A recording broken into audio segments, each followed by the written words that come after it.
So are we compatible with point of sale systems like Clover and Square and other restaurant point of sales? And the answer to that is yes, in most cases, and some not. And a lot of this is going to be up to you.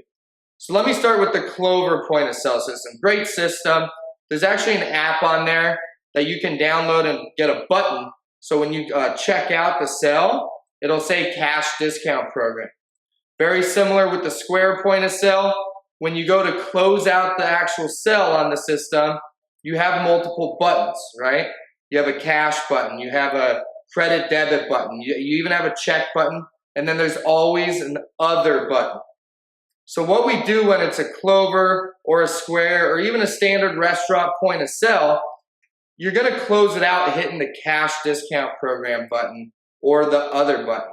What that does is it closes out the actual transaction on your point of sale system.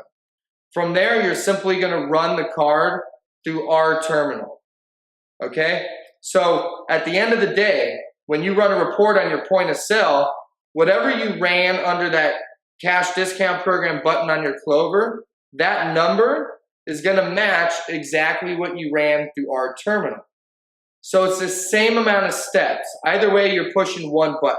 Instead of pressing credit debit, you hit cash discount program or other. The next step is swiping the card. Instead of swiping it through your little Square point of sale, you're literally gonna insert it and run it through our terminal. The difference here is you're not gonna have all the processing fees by running it this way. So usually people with point of sales, they're doing decent volume. A lot of big restaurants, 4 or 5 station restaurants run a lot of credit cards. So my question to you is it worth saving your merchant service bill to have the same amount of steps, a button and a swipe? The only difference is you don't have the processing fees running cash discount program that way. So keep your point of sale. We need you to keep your features. We don't want to interrupt the business that you have and the systems you have in place. So keep it, use all the features of it, simply push a different button to close out the transaction, run it through our terminal, bye-bye merchant processing fees. Yes, we can work with point of sales.